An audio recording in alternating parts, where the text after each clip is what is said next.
Bismillahirrahmanirrahim. Assalamualaikum warahmatullahi wabarakatuh. Alhamdulillahirrabbilalamin. Allahumma salli ala sayyidina Muhammad wa ala alihi wa sahbihi ajmain, amma ba'du.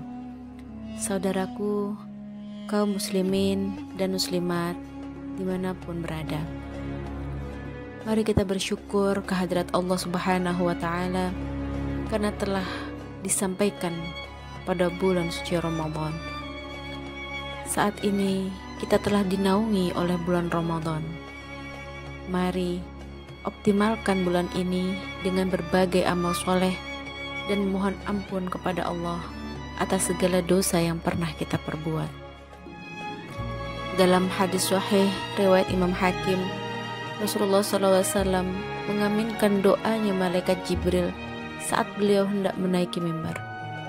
Ada 3 doa, yaitu bu'dan liman adraka ramadhana falam yaghfar lahu, qultu amin.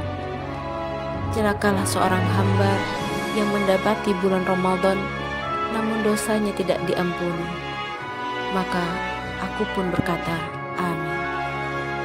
Doa yang kedua, bu'dan liman adraka abawahul kibaru indahu au ahaduhuma falam yudkhilahul jannah, qultu amin.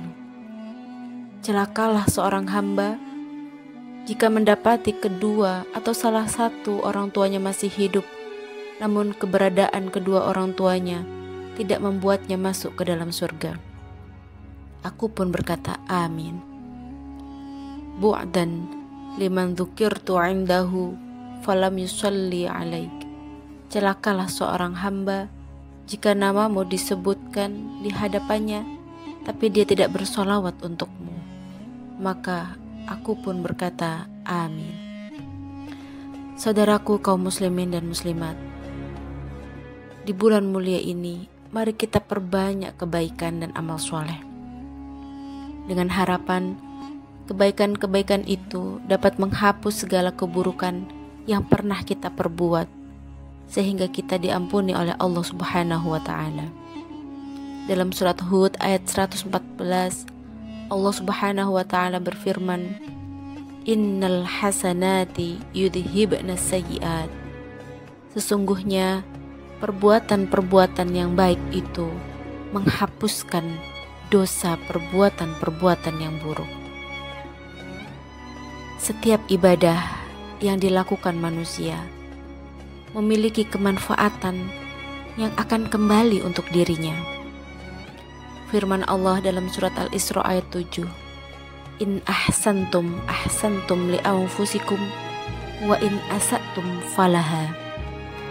Jika kalian berbuat baik, maka kebaikan itu untuk diri kalian sendiri. Demikian pula ibadah puasa. Menunaikan kewajiban berpuasa sejatinya bukan untuk kepentingan Allah. Bila manusia membangkang, maka hal itu tidak akan mengurangi sedikit pun kemahakuasaannya Allah. Kebaikan puasa akan kembali kepada pelakunya. Setiap yang menyadari esensi penting puasa akan membawa kebaikan pula kepada lingkungan tempat ia bersosialisasi. Apa saja nilai-nilai sosial dari ibadah puasa? Yang pertama, puasa dapat mengendalikan hawa nafsu.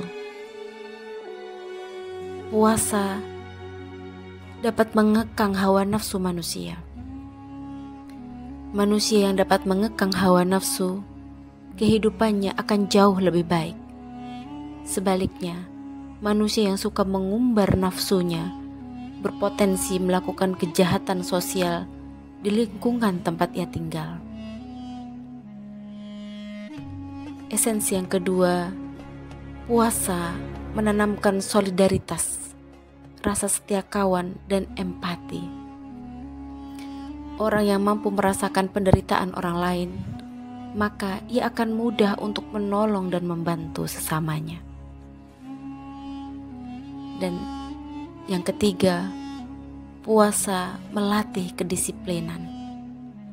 orang yang disiplin dalam seluruh aktivitasnya akan menyenangkan semua pihak, termasuk memudahkan urusannya. Berbeda dengan orang yang sering terlambat, bisa membuat urusannya terbengkalai dan menyebabkan orang lain kecewa. Yang keempat, puasa mengajarkan kita kejujuran. Ketika seseorang bersyahadat, sholat, zakat, dan haji, orang lain bisa menyaksikannya. Namun, puasa tidak ada yang tahu kecuali pelakunya dan Allah Subhanahu wa Ta'ala. Bisa saja seseorang mengaku di muka umum bahwa ia berpuasa, tetapi saat berwudu ia minum air, atau saat di kamar tidur sendirian ia makan.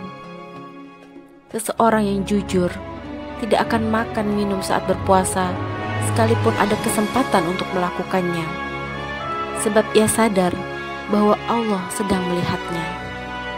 Seluruh gerak-geriknya senantiasa dalam pengawasan Allah Subhanahu wa Ta'ala. Kesadaran selalu dalam pengawasan Allah membawa hidup menjadi lebih tenang dan tidak terpikir berbuat maksiat karena takut kepada Allah. Walaupun orang lain tidak melihat, tetapi Allah Maha melihat dan Maha mengetahui. Firman Allah Subhanahu wa Ta'ala dalam surat Al-Zalzalah ayat 8, "Wa may ya'mal mithqala dzarratin khairan yarah, wa may ya'mal mithqala dzarratin syarran yarah." Barang siapa yang mengerjakan kebaikan sebesar atom, niscaya Allah akan melihatnya. Dan barang siapa yang mengerjakan kejahatan sebesar biji atom pun, niscaya ia akan melihat dan membalasnya pula. Kalau kejahatan sebesar atom saja akan mendapat balasan kelak, bagaimana dengan kejahatan genosida, korupsi, pemerasan, penindasan, penipuan, kecurangan, perampokan, dan kejahatan kemanusiaan lainnya? Allah akan membalas semua kejahatan itu. Mari kita jalani ibadah puasa dengan penuh keimanan, keikhlasan, dengan mengharap ridho Allah Subhanahu wa Ta'ala. Semoga amal ibadah dan amal soleh kita di bulan suci Ramadan ini diterima oleh Allah Subhanahu wa Ta'ala.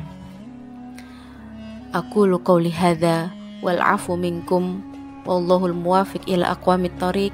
Assalamualaikum warahmatullahi wabarakatuh.